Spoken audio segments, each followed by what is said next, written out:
A Shadowed Pages welcome to you all from Shadowed Pages. I'm Edward, your host for tonight, and I'm so glad you've joined me. Tell me, where are you tuning in from, and how's your day been? I always enjoy hearing from you.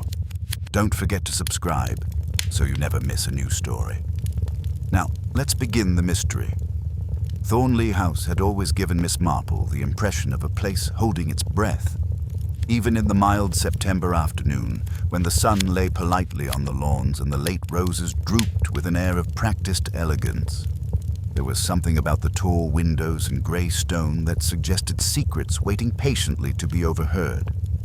Miss Marple, seated on a wrought iron bench near the yew hedge, folded her gloved hands over her handbag and observed the house as she might a troublesome acquaintance, kindly, attentively, and with a sharp eye for inconsistencies.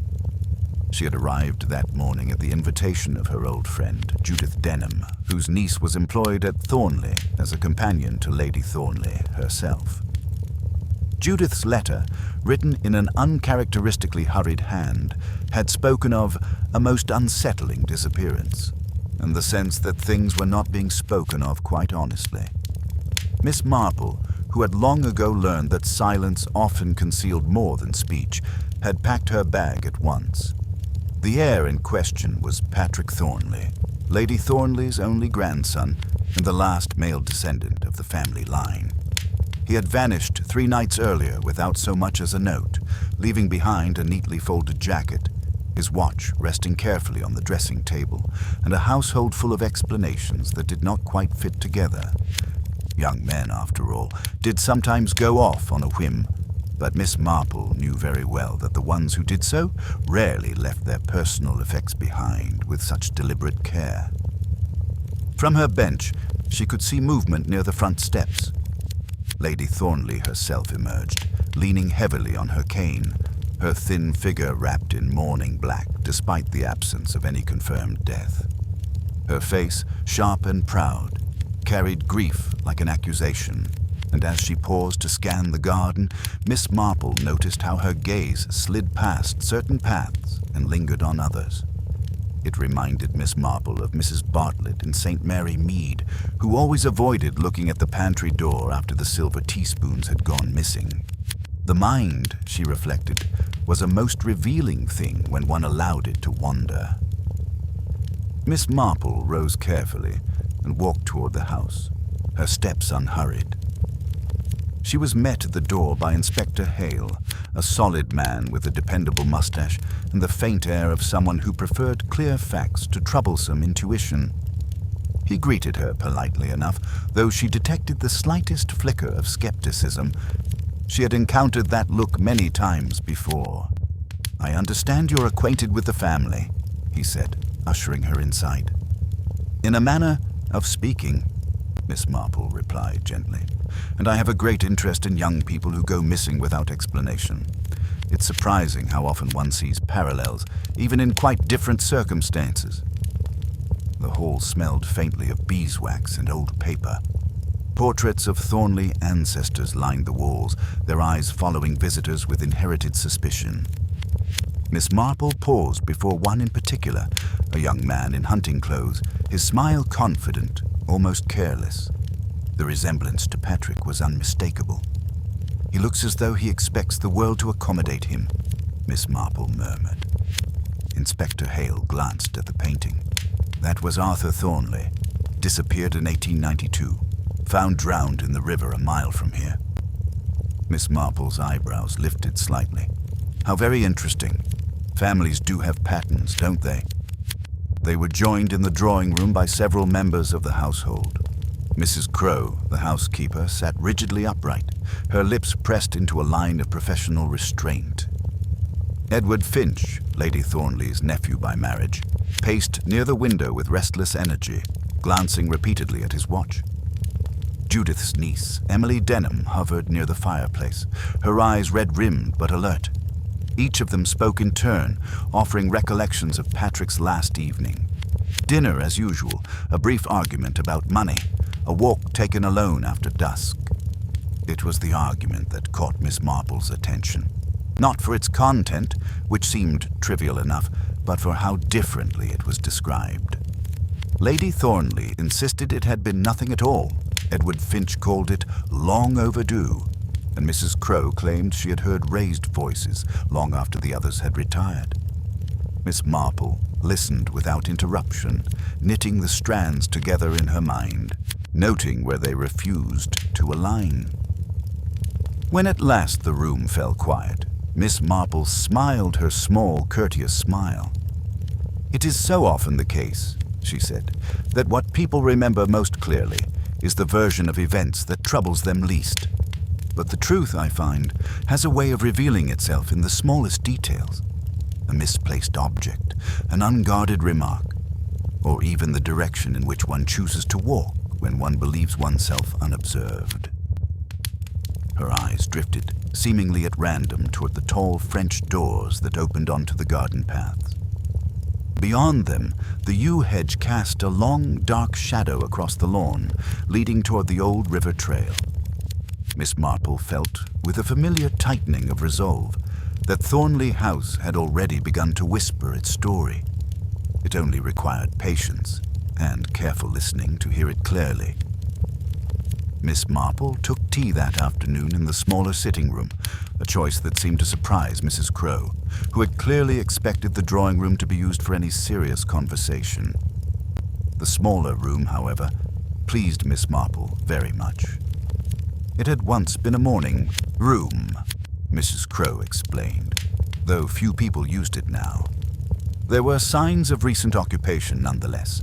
A chair slightly angled away from the window, a half-finished book on the side table, and a faint impression on the carpet where something heavy had been dragged, then carefully straightened again. Miss Marple accepted her cup with a nod of thanks and allowed her gaze to wander with mild curiosity. Emily Denham joined her a moment later, smoothing her skirt with nervous hands. She sat opposite Miss Marple, hesitating as though uncertain whether she had been summoned or had summoned herself. Miss Marple waited, stirring her tea slowly.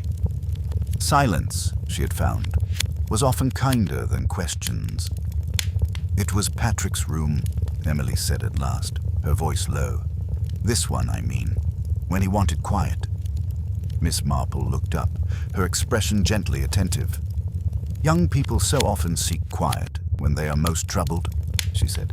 "I remember a boy in St. Mary Mead who used to sit in the church vestry when he felt misunderstood. It turned out he was hiding exam papers he hadn't dared to open." Emily smiled faintly, then frowned. "Patrick wasn't like that. He didn't hide things because he was afraid. He hid them because he didn't want anyone else deciding for him." "And had someone been doing that?" Miss Marple asked. Emily's eyes flicked to the door before returning to Miss Marple's face. Lady Thornleigh loved him, truly, but she planned his life as though it were already written. Who he would marry, what he would inherit, even how long he should remain grateful for it. Miss Marple nodded. She had known many such guardians, convinced that love and control were indistinguishable. And Patrick objected. He argued, Emily said. More lately, especially after Edward came to stay. Miss Marple lifted her teacup, watching the surface ripple. "Edward Finch strikes me as a man with many opinions." Emily hesitated. He was always reminding Patrick of responsibilities, of debts, of how fragile Lady Thornleigh's health was. Her voice tightened. It felt less like concern and more like pressure. Later, Miss Marple took a slow walk through the garden, leaning lightly on her cane. The path Patrick had supposedly taken on the night of his disappearance curved neatly along the hedge before narrowing toward the river trail. The grass beside it was worn, suggesting frequent use, but Miss Marple noticed that the earth closer to the hedge was undisturbed, despite the recent rain. Someone walking alone in the dark, she thought, would naturally stray closer to the edge, especially if distracted. The absence of footprints there was curious. She paused near the yew hedge, touching the dense branches thoughtfully. A scrap of fabric, dark and fine, was caught among the needles, nearly invisible unless one looked closely. Miss Marple examined it without removing it, committing its texture to memory. Gentleman's jacket, perhaps, or something finer, worn beneath. From the house came the sound of raised voices. Miss Marple turned back, moving slowly but purposefully. She reached the hall just as Edward Finch stormed out of the study, his face flushed, his composure visibly frayed. He stopped short upon seeing her, forcing a smile that did not quite reach his eyes. "Apologies," he said stiffly. "Family matters." "Of course," Miss Marple replied kindly. "They are so often the most distressing kind." Edward gave a short, humorless laugh and left the house. Miss Marple watched through the window as he took the same garden path Patrick had supposedly taken, walking briskly, his gaze fixed straight ahead. He did not glance toward the hedge. In the study, Lady Thornleigh sat rigid behind her desk, her hands clenched around a folded letter. Inspector Hale stood nearby, his brow furrowed. Miss Marple entered quietly. "I'm afraid Edward believes we are wasting time," Lady Thornleigh said coldly. "He insists Patrick has disgraced us and run away." "And you disagree?" Miss Marple asked. Lady Thornleigh's mouth trembled. "Patrick would never leave without telling me. Never." She looked down at the letter. "This arrived this morning from the solicitor. It concerns a change to my will, one Patrick requested weeks ago." Inspector Hale glanced at Miss Marple. Patrick stood to inherit everything. If the will were altered, Edward would benefit, Miss Marple finished gently, unless Patrick intended something quite different. Lady Thornleigh closed her eyes. "Patrick said he wanted to make things right. I thought he meant apologizing." Miss Marple studied the letter, noting how it had been refolded several times, creased more from handling than reading. Did Patrick seem relieved after making this request? Lady Thornleigh hesitated. He seemed determined. Miss Marple nodded. Determination, she knew, was often mistaken for defiance by those who feared losing control. As she left the study, her mind returned to the scrap of fabric in the hedge, the argument described too carefully, and the man who walked the path without looking aside. The house, once holding its breath, now seemed to exhale, slowly, unevenly, revealing just enough to suggest that Patrick Thornleigh's disappearance was neither careless nor voluntary, but part of a design whose shape was beginning, at last, to emerge. The following morning dawned with a thin mist lying low over the lawns, softening Thornleigh House into something almost benign. Miss Marple observed this from her bedroom window while fastening her brooch, reflecting that mist had a way of disguising distances and blurring edges, much like grief or guilt or even relief. She went downstairs early, long before the household had quite shaken itself awake, and found Mrs. Crowe in the pantry, methodically arranging trays that were already perfectly aligned. "Good morning," Miss Marple said pleasantly. Mrs. Crowe stiffened, then inclined her head. "Good morning, miss. I hadn't expected." "I'm an early riser," Miss Marple replied. "One notices such interesting things before breakfast." Mrs. Crowe's mouth tightened almost imperceptibly. She continued her task, but her hands moved a little faster. Miss Marple watched them for a moment before speaking again. "You are fond of Patrick," she said. Mrs. Crowe paused. "I have served this family for 30 years. Fondness is not for me to decide." "No," Miss Marple agreed gently. "But concern is something one cannot help feeling, especially when one hears voices late at night." Mrs. Crowe's eyes flicked up. "I already told the inspector what I heard." "Indeed," Miss Marple said, "and I'm sure you are quite accurate. Still, memory can be a curious thing. One sound may linger more than another." She smiled. "Was there anything else? A door closing, perhaps? Or footsteps where one would not expect them?" Mrs. Crowe hesitated, just long enough to matter. "There was the river gate," she said finally. "It creaks, if not oiled." "And did it creak?" Miss Marple asked. "Yes, once." Miss Marple nodded as though this were of no great consequence at all. She thanked Mrs. Crow and left the pantry, carrying away the image of a woman who knew exactly which sounds belonged to the house and which did not. Later, Miss Marple joined Inspector Hale near the river trail.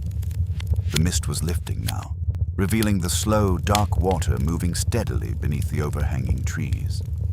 The path narrowed sharply near the old gate, its latch rusted, the hinges poorly maintained. Miss Marple examined the ground carefully. "You'll notice," she said, "that there are 2 sets of footprints here, not 1. Inspector Hale frowned. "I see disturbances, but 1 pair deeper than the other," Miss Marple continued. "The lighter ones belong to someone familiar with the path, walking carefully. The heavier ones came later, pressing down harder, as though in a hurry." "You're suggesting Patrick wasn't alone," Hale said slowly. "I am suggesting," Miss Marple replied, "that Patrick did not leave Thornleigh House with the intention of vanishing." They followed the trail to a bend in the river where the bank sloped sharply. The water was calm, deceptive in its stillness. Inspector Hale gestured toward it. "This is where Arthur Thornleigh was found," he said. "Family history does repeat itself." "Only when someone wishes it to," Miss Marple murmured. That afternoon, Edward Finch returned from the village, carrying newspapers under his arm and irritation on his face. Miss Marple encountered him in the hall as he removed his gloves. "Any news?" he asked brusquely. "Only the sort that arrives gradually," Miss Marple replied. "I find that truth prefers patience." Edward gave a short laugh. "At my expense, no doubt." "I wonder," Miss Marple said mildly, "why you insist on assuming that." Edward's smile faltered. "Because people always do, especially when money is involved." Miss Marple regarded him thoughtfully. "Money is rarely the cause, Mr. Finch. It is simply the excuse that sounds most respectable." He stiffened. "You think I wanted Patrick gone?" "I think," Miss Marple said, "that you wanted certainty. Patrick represented uncertainty.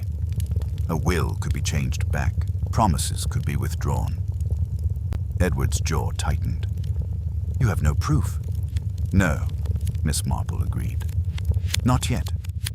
That evening, Emily Denham sought Miss Marple out in the library, her face pale but resolute.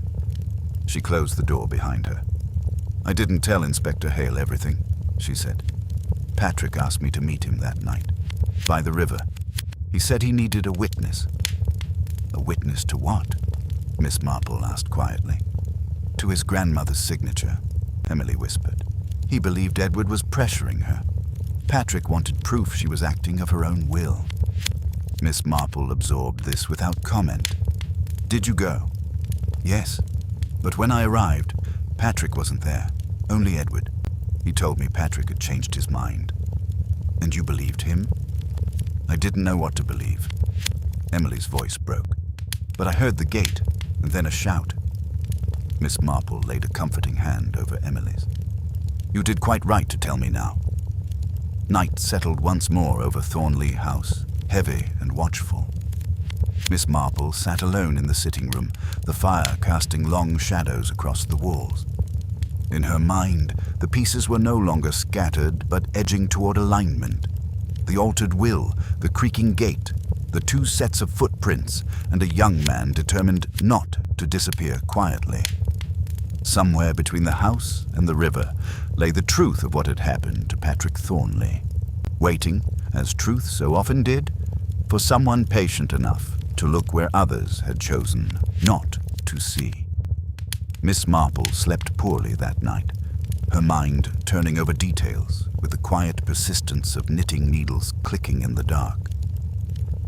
By morning, the mist had returned, heavier than before, pressing close to the windows as though Thornleigh House were reluctant to release its secrets.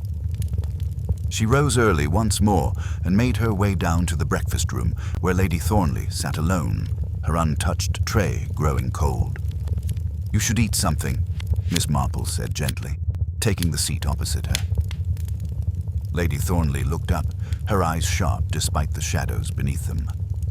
"Food seems unnecessary, when one's life is being dismantled piece by piece. Miss Marple smiled faintly. I've often found that small, ordinary things help us face the larger ones. A cup of tea, for instance. She poured one without waiting for permission. Lady Thornleigh watched, her hands closely. You believe Patrick is dead? I believe, Miss Marple replied carefully, that Patrick intended to be heard. Lady Thornleigh's fingers tightened around her napkin. He was always so stubborn, so certain he knew what was best. And you loved him for it, Miss Marple said, even when it frightened you. There was a long pause. Then Lady Thornleigh spoke, her voice lower. He accused Edward of manipulating me, of suggesting changes to my will that would benefit him. I told Patrick he was imagining things. Miss Marple nodded. It is not easy to accept that someone close to us may be acting from self-interest. Lady Thornleigh looked away. Patrick said he would prove it. After breakfast, Miss Marple asked to see Patrick's bedroom again. Inspector Hale accompanied her, notebook in hand. The room was orderly to the point of restraint, the bed made with military precision. Miss Marple moved slowly, allowing her attention to drift rather than fix. He left his watch, Hale said. His wallet, too. Yes, Miss Marple replied. Objects one leaves behind when one wishes to appear unencumbered, or when one does not expect to need them. She paused at the wardrobe, opening it carefully. Inside, Patrick's clothes hung neatly, but one jacket was missing. Miss Marple's eyes softened in recognition. A dark wool jacket, she murmured. Finely woven. Hale glanced up. The scrap in the hedge. Quite, Miss Marple said. In the afternoon, the solicitor arrived from London, summoned at Inspector Hale's request. Mr. Aldridge was a precise man, his voice clipped, his manner professional to the point of dryness. He confirmed that Patrick had indeed requested a revision to Lady Thornleigh's will, insisting that Edward Finch be excluded in favor of charitable trusts and distant relatives. And Lady Thornleigh? Hale asked. She had not yet signed, Aldridge replied. Patrick wished to ensure she did so without coercion. Edward Finch, when confronted, reacted with brittle outrage. This is absurd, he said. Patrick was unstable, always imagining enemies. Yet you were present at the river that night, Miss Marple said quietly. Edward's eyes flashed. I went to stop him making a fool of himself. To stop him meeting Emily Denham, Miss Marple corrected gently. Silence fell. Edward laughed sharply. She misunderstood. Inspector Hale leaned forward. Did you meet Patrick at the gate? Edward hesitated. Yes. And did you argue? Edward's jaw clenched. Yes. Miss Marple watched him closely. Patrick wanted a witness, she said. You wanted silence. Edward stood abruptly. You're twisting things. Miss Marple rose as well, her small figure unexpectedly commanding. No, Mr. Finch, I'm untangling them. That evening, Mrs. Crowe knocked softly at Miss Marple's door. Her face was pale, her composure finally cracked. I couldn't sleep, she said. I keep hearing the water. Miss Marple ushered her in. Tell me. I saw them, Mrs. Crowe whispered. From the scullery window, Patrick and Mr. Finch, by the gate. Miss Marple listened without interruption. They were shouting. Then Patrick slipped. I thought he'd fallen into the river, but Mr. Finch grabbed him, pulled him back. Then what happened? Miss Marple asked. Patrick hit his head. Hard. He wasn't moving. Mrs. Crowe's hands trembled. Mr. Finch panicked. He dragged Patrick along the bank out of sight. Miss Marple closed her eyes briefly. And you said nothing? I was afraid, Mrs. Crowe said. Afraid of losing my position, afraid of being blamed. Miss Marple nodded, understanding all too well the quiet tyrannies of fear. The river murmured steadily beyond the walls, indifferent to human schemes. Miss Marple knew now that Patrick Thornleigh's disappearance was no mystery at all, but a tragedy shaped by desperation and secrecy. What remained uncertain was whether Patrick had died by the river's edge, or whether someone, somewhere, still breathed under an assumed silence, waiting for the truth to reach him at last. Miss Marple and Inspector Hale stood together on the riverbank just after dawn, the air sharp with the scent of wet leaves and cold stone. The water moved with deceptive calm, its surface barely disturbed, as though nothing of consequence had ever occurred along its edge. Miss Marple regarded it steadily, her expression thoughtful rather than sorrowful. "People assume rivers erase things," she said softly. "In truth, they remember very well." Inspector Hale had arranged for a careful search along the bank, not of the water itself, but of the ground beyond it. Mrs. Crow's account had altered the direction of his thinking entirely. Patrick Thornleigh, it seemed, had not fallen into the river at all, or if he had not remained there. They moved along the narrow stretch of land, where the trees grew close together, their roots exposed like twisted fingers gripping the soil. Miss Marple paused suddenly and bent slightly, pointing with her cane. "There," she said. A faint trail disturbed the undergrowth. Branches snapped and pressed down in a way that suggested weight dragged rather than carried. Inspector Hale crouched to examine it. "Toward the old boathouse," he said. "Yes," Miss Marple agreed. "A sensible choice, really. Remote, unused, and already associated with the river. One could assume anything discovered nearby belonged to the water alone." The boathouse stood in partial ruin, its door hanging askew, the wood gray with age and damp. Inside, the air was thick with mildew. Inspector Hale stepped carefully over broken planks, his torch sweeping the corners. Miss Marple remained near the entrance, her eyes adjusting slowly. "There has been movement here recently," Hale said. "Footprints and—" He stopped abruptly. Miss Marple knew before he spoke. "Blood?" "Yes." They did not linger. The boathouse told them what they needed to know without offering answers yet. Patrick had been injured there. Whether he had survived that injury remained the question pressing closest to the heart. Back at Thornleigh House, Edward Finch sat under quiet guard in the study. He appeared diminished somehow, his earlier sharpness dulled by fatigue and the steady pressure of suspicion.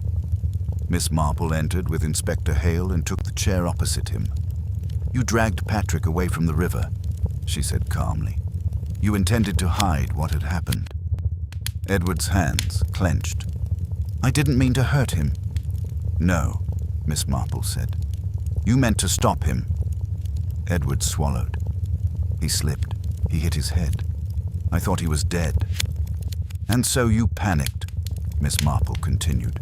"You believed your future depended on his silence." Edward stared at the floor. "I moved him to the boathouse. I went back later. He was gone." Inspector Hale leaned forward. "Gone how?" Edward looked up, eyes wild. "He wasn't there. No body, no blood. Nothing." Miss Marple's gaze sharpened. Then Patrick regained consciousness. Edward shook his head. "I don't know." Miss Marple rose and walked to the window, looking out toward the distant line of trees. "There are moments," she said, "when people assume the worst because it suits them. Assuming Patrick was dead allowed you to continue as though nothing could contradict you." Edward said nothing. That afternoon, Miss Marple visited Emily Denham in the sitting room. Emily looked exhausted, her resolve fraying under the weight of uncertainty. "He might still be alive," Emily said. "But where would he go?" Miss Marple smiled gently.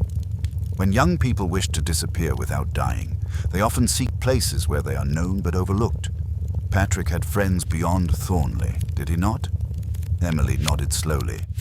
"There was a fisherman, Thomas Reed. Patrick used to help him when he wanted to escape the house." Miss Marple felt the familiar click of recognition. "Near the lower marshes?" "Yes." Inspector Hale was summoned at once. By evening, they reached the small cottage near the marsh, its windows glowing warmly against the dark. Miss Marple waited as Hale knocked. The door opened to reveal Thomas Reed, weathered and wary. "Patrick's here," Reed said simply, stepping aside. Patrick Thornleigh lay on a narrow bed, pale but unmistakably alive, a bandage wrapped around his head. He looked thinner, altered by pain and disappointment, but his eyes were clear. "My grandmother?" he asked weakly when he saw Miss Marple. "She loves you very much," Miss Marple replied, "and she will listen now." Patrick closed his eyes, relief flooding his face.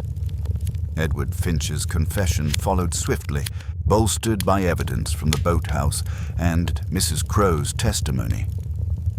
The will remained unchanged, but its shadow no longer held power. As Miss Marple prepared to leave Thornleigh House the next day, the sun broke through the clouds at last, casting light across the garden paths. The house no longer seemed to hold its breath. Secrets had been spoken, silence broken. Miss Marple paused by the yew hedge, where the scrap of fabric still clung faintly. She smiled to herself.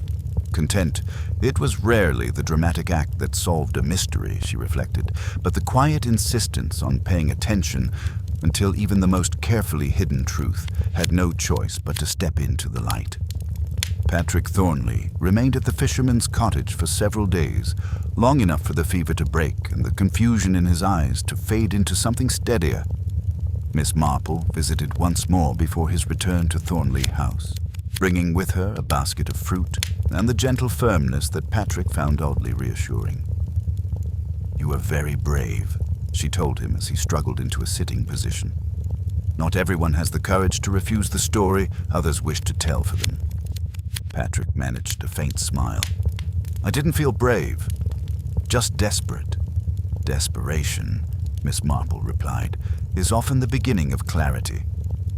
Inspector Hale had insisted on discretion. Word of Patrick's survival had been contained, at least for the moment, to prevent Edward Finch from attempting any further mischief. Edward, under guard and rapidly losing his air of injured innocence, had begun to understand that his position was no longer defensible. His earlier certainty that confusion and silence would protect him had evaporated.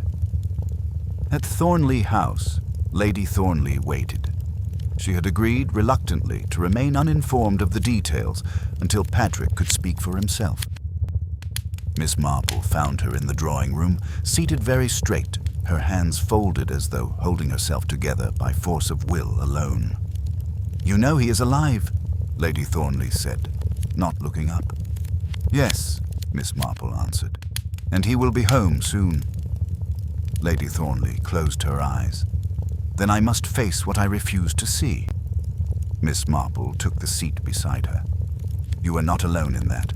It is far easier to believe in devotion than in betrayal."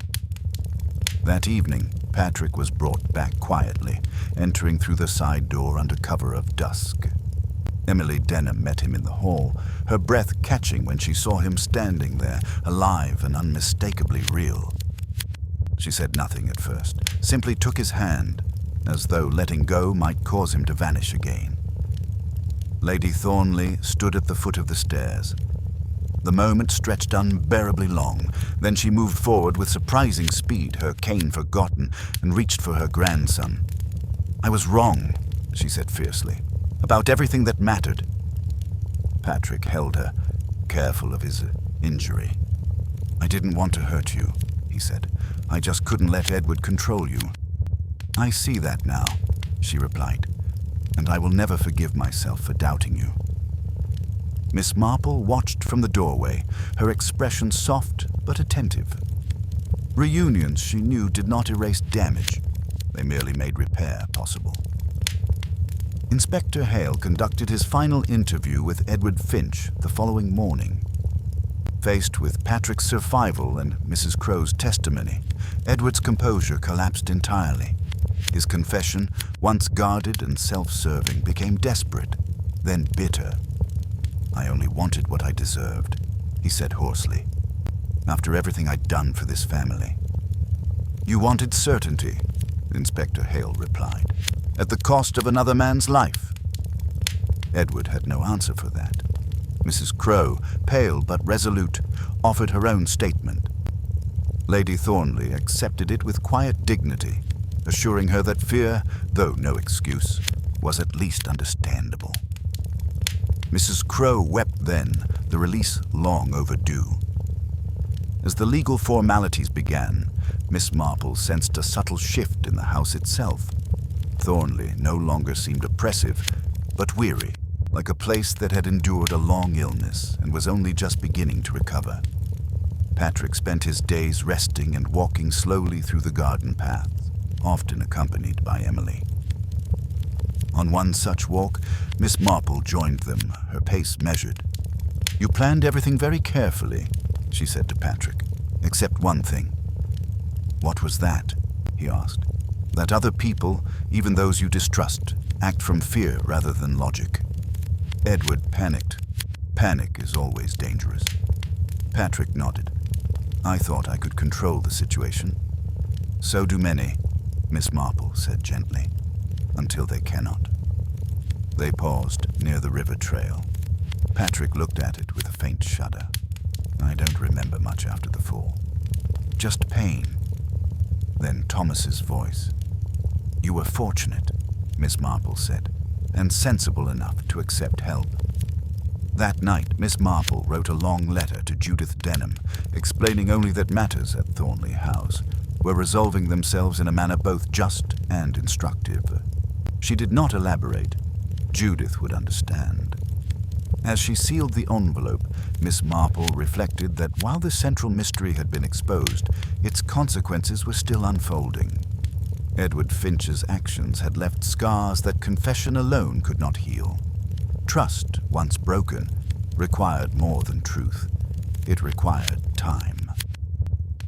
Outside, the river continued its steady course, indifferent to human error. But within Thornleigh House, something fundamental had shifted. Patrick Thornleigh had returned not merely as an heir, but as a man newly aware of the cost of silence and determined, at last, never to vanish again. Life at Thornleigh House settled into an uneasy quiet, the sort that followed storms rather than peace.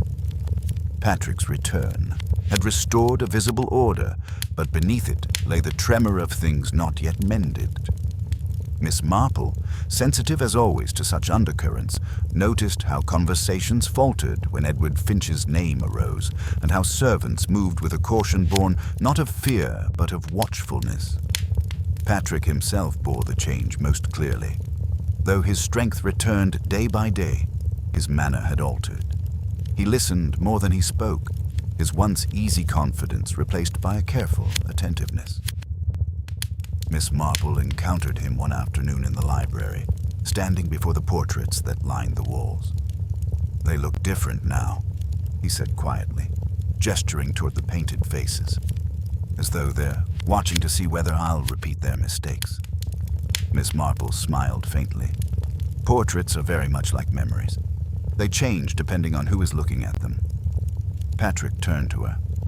"I keep thinking how close I came to becoming another family story, another tragedy explained away." "And yet," Miss Marple replied, "you did not. That is a choice, not an accident." Lady Thornleigh, for her part, seemed determined to confront every shadow she had previously ignored. She requested Miss Marple's company during her morning walks, leaning heavily on her cane but moving with new purpose. "I allowed Edward too much influence," she said one morning, her voice edged with regret. "I mistook persistence for loyalty." "It is a common error," Miss Marple said gently, "especially when one fears being alone." Lady Thornleigh stopped walking. "Do you think Patrick can forgive me?" "I think," Miss Marple said, "that forgiveness often begins when one allows another person to speak without interruption." Lady Thornleigh nodded, absorbing this. Inspector Hale remained at Thornleigh longer than expected, delayed by paperwork and the careful construction of a case that would withstand scrutiny. Edward Finch, now transferred to custody in the nearby town, had begun attempting revisions to his confession, minimizing, justifying, reframing. Hale saw through these efforts easily enough, but the process was slow. People like Finch believe the truth is flexible, Hale remarked to Miss Marple one evening, that if they bend it enough, it will eventually serve them. And sometimes it does, Miss Marple replied, which is why persistence is so important. Emily Denham, too, seemed changed. The nervous reserve that had once defined her had given way to a steadier presence. She and Patrick spent long hours together, often talking quietly near the river, though never too close to its edge. Miss Marple observed them from a distance, noting how Emily listened as Patrick spoke, not seeking to guide or correct him. "She grounds him," Miss Marple said to Lady Thornleigh one afternoon. "Yes," Lady Thornleigh agreed, "and I'm learning not to interfere." That evening, a letter arrived from Edward Finch, addressed to Lady Thornleigh. She read it in silence, her face hardening, then handed it to Miss Marple. "He asks for mercy," Lady Thornleigh said, "for understanding." Miss Marple read the letter carefully. It was eloquent, remorseful in tone, but curiously focused on Edward's own suffering. "He is sorry," Miss Marple said, returning it, "but mostly that his plans failed."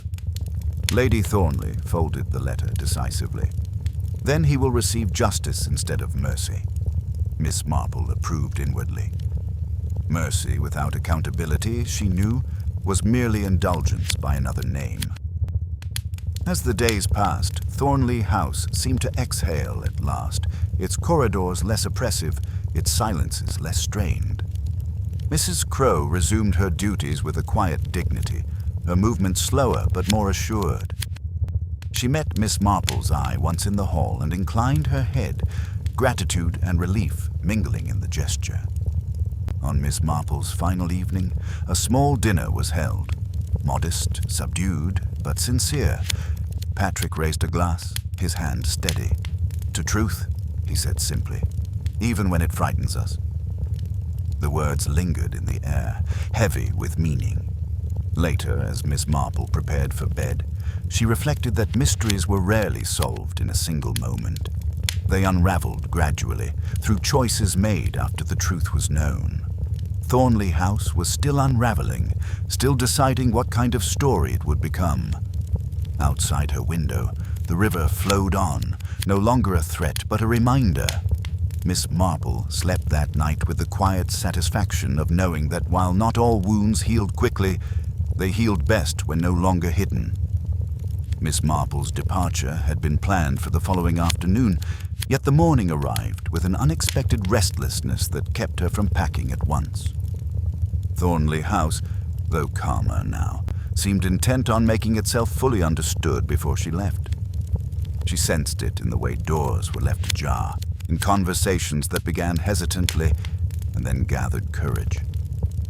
She found Patrick in the garden, seated on a bench near the rose beds, a book resting unopened in his lap.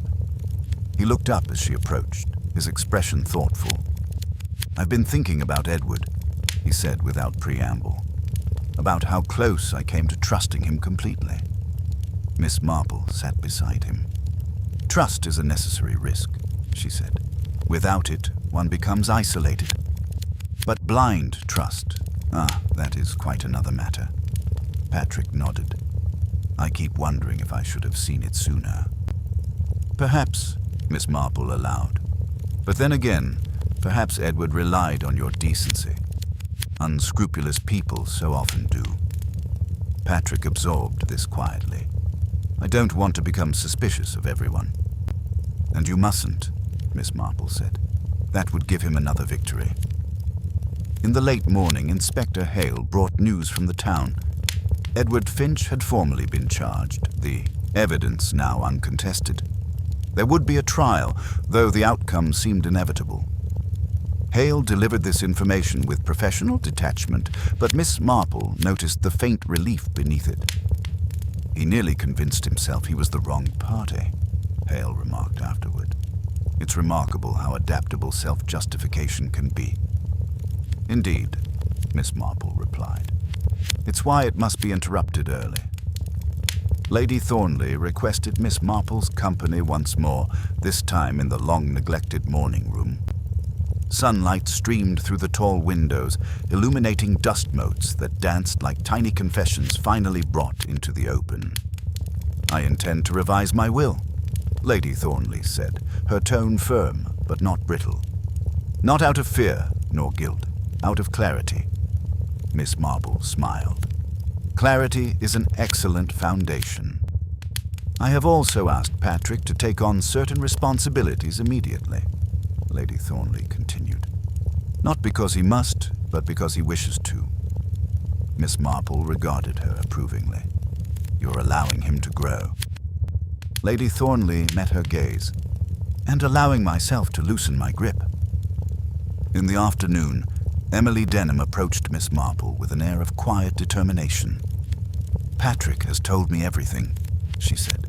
About the will, about the meeting by the river, about you. Miss Marple's eyes twinkled. I hope only the flattering parts. Emily smiled, then grew serious. I want to stay at Thornleigh, not as a companion, but as myself. A sensible ambition, Miss Marple said. Emily hesitated. Do you think that's wise?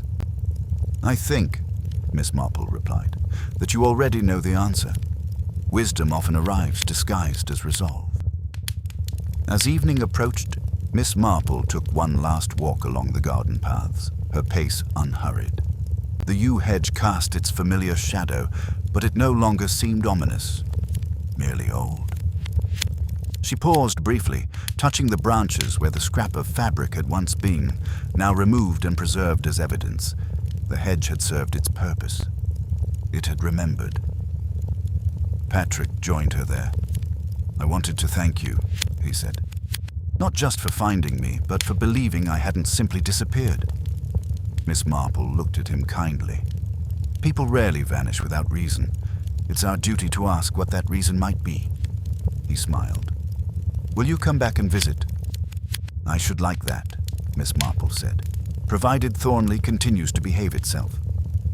Patrick laughed softly. That night, Miss Marple packed at last, folding her clothes with care. As she closed her suitcase, she reflected that this case had not been about clever deduction alone, but about listening, truly listening to what people feared to say aloud.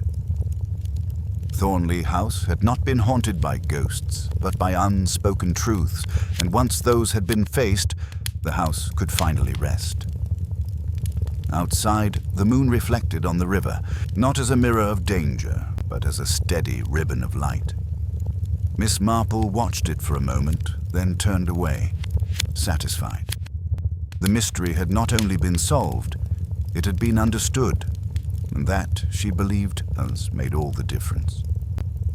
Miss Marple awoke on her final morning at Thornleigh House, with a curious sensation that something had shifted once more.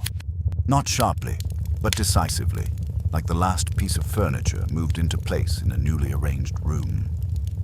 The house was quiet, yet it was a different quiet from before, not watchful, not strained, but settled.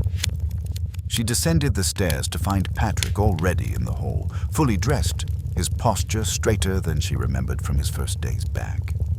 He was speaking with Inspector Hale, who held his hat loosely in one hand. I wanted to say this in person, Hale was saying.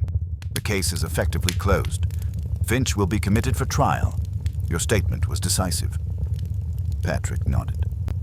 I just told the truth. Which, Hale replied dryly, is more effective than people imagine. Hale turned as Miss Marple approached and smiled. I hope you won't think it impertinent, Miss Marple, but I intend to remember this case for a long time. So do I, Miss Marple said, though perhaps for slightly different reasons. Hale departed soon after, leaving the house to its inhabitants once more. Lady Thornleigh joined them in the hall, her expression composed, though her eyes lingered on Patrick with unmistakable tenderness. I've arranged for Edward's rooms to be cleared, she said. Not erased, but emptied. I see no value in pretending he was never here. Miss Marple approved of this immensely. It is often healthier to acknowledge a wound than to conceal the scar. Lady Thornleigh inclined her head. You have given me much to consider. As Miss Marple prepared to leave, Mrs. Crowe appeared with her coat, carefully brushed, and a small parcel wrapped in plain brown paper. A token, Mrs. Crowe said quietly, for your kindness. Miss Marple accepted it with gentle surprise. Inside was a pair of finely knitted gloves, warm and practical, made with meticulous care. They are lovely, Miss Marple said. I shall think of Thornleigh whenever I wear them. Mrs. Crowe's eyes shone briefly before she returned to her duties. Outside, the car waited. Emily Denham stood beside Patrick near the steps, her hand resting lightly on his arm. She looked composed, confident in a way she had not before. We'll write, Emily said. I shall expect it, Miss Marple replied, and I trust you will both be very busy, living. Patrick smiled. You've changed this place. Miss Marple shook her head gently. No, you did that yourselves. I merely helped you notice what was already there. As the car pulled away, Thornleigh House receded into the distance, its grey stone softened by sunlight. Miss Marple watched until it disappeared behind the trees, then turned her attention inward. She reflected, as she often did at such moments, on how easily people misunderstood disappearance. Patrick had nearly become a legend, a mystery shaped by assumption and fear. Yet the truth had been painfully ordinary. Greed, panic, silence. What saved him had not been luck alone, but the refusal, by himself, by Emily, by Mrs. Crowe, to let silence become permanent. At the station, Miss Marple waited for her train, seated on a wooden bench with her handbag resting neatly beside her. A newspaper lay abandoned nearby, its headlines loud and urgent. She ignored it, preferring the quieter narratives unfolding in her thoughts. Thornleigh House would continue to change. She knew. Patrick would learn how to lead without domination. Lady Thornleigh would learn how to love without control.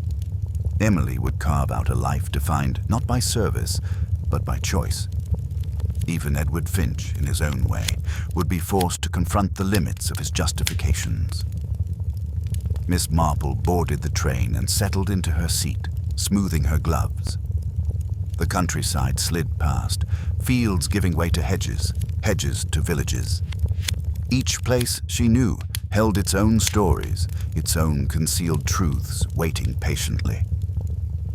As the train gathered speed, Miss Marple allowed herself a small, satisfied smile.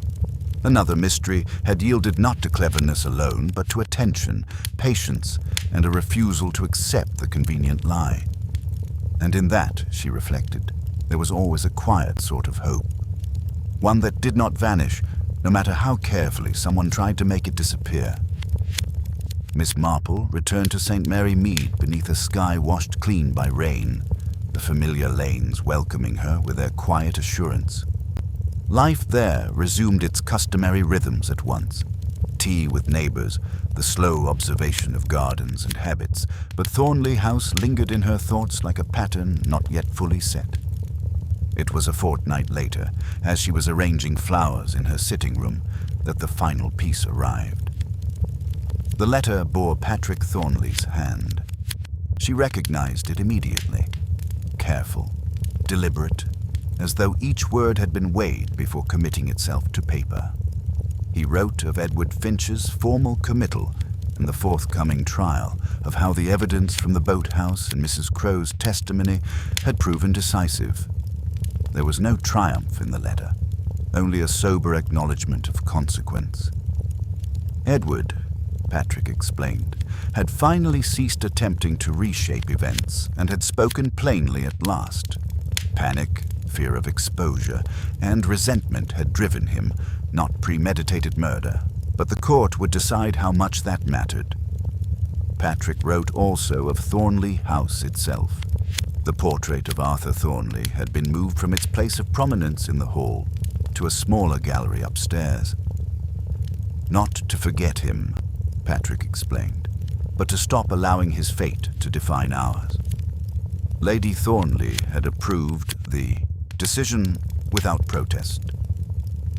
Miss Marple folded the letter slowly, reflecting that resolution rarely arrived in dramatic fashion.